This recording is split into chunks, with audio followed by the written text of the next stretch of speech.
ಪರಮೇಶ್ವರ್ ಅವರು ನಾಳೆ dinner ಪಾರ್ಟಿಯನ್ನ arrange ಮಾಡಿದ್ದಾರೆ. ಆದರೆ ಈ ಕುರಿತಂತೆ ಅಶೋಕ್ ವ್ಯಂಗ್ಯವಾಡಿದ್ದಾರೆ.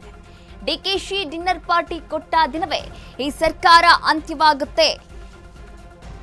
ಗೃಹ ಸಚಿವ ಡಾಕ್ಟರ್ ಜಿ ಪರಮೇಶ್ವರ್ ಅವರು ನಾಳೆ ಔತಣಕೂಟವನ್ನ ಏರ್ಪಾಡು ಮಾಡಿರುವಂತದ್ದು ಎಸ್ಸಿ ಎಸ್ಟಿ ನಾಯಕರಿಗೆ, ಇನ್ನು ಶಾಸಕರಿಗೆ, ಹಾಗೆ ಹಾಲಿ ಶಾಸಕರು, ಮಾಜಿ ಶಾಸಕರು, ಸಚಿವರು ಕೂಡ ಭಾಗಿಯಾಗ್ತಾ ಇದ್ದಾರೆ.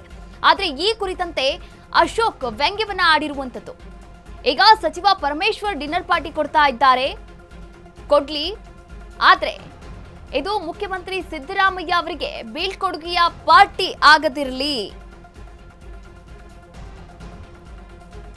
ಯಾವತ್ತು ಡಿಕೆ ಶಿವಕುಮಾರ್ ಡಿನ್ನರ್ ಪಾರ್ಟಿ ಕೊಡ್ತಾರೆ ಅವತ್ತು ಸರ್ಕಾರದ ಅಂತ್ಯ ಆಗುತ್ತೆ ಅಂತ ಕೂಡ ಅಶೋಕ್ ವ್ಯಂಗ್ಯವಾಡಿರುವಂಥದ್ದು. ಇನ್ನು ಈ ಒಂದು ಕಾಂಗ್ರೆಸ್ ಸರ್ಕಾರದ ಡಿನ್ನರ್ ಪಾರ್ಟಿ ಹಾಗೆ ಡಿನ್ನರ್ ಮೀಟಿಂಗ್ ವಿಚಾರಕ್ಕೆ ಸಂಬಂಧಪಟ್ಟಂತೆ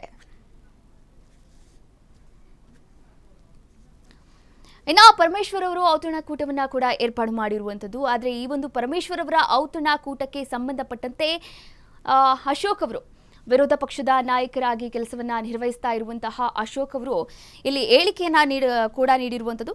ಆ ಒಂದು ಹೇಳಿಕೆ ಏನು ಅಂತಂದ್ರೆ, ಡಿಕೆ ಶಿವಕುಮಾರ್ ಅವರು ಯಾವತ್ತು ಡಿನ್ನರ್ ಪಾರ್ಟಿ ಕೊಡ್ತಾರೆ ಅವತ್ತು ಸರ್ಕಾರ ಅಂತ್ಯ ಆಗುತ್ತೆ, ಸಿಎಂಗೆ ಫೇರ್ವೆಲ್ ಪಾರ್ಟಿ ಇದು ಅಂತ ವ್ಯಂಗ್ಯವಾಡಿದ್ದಾರೆ.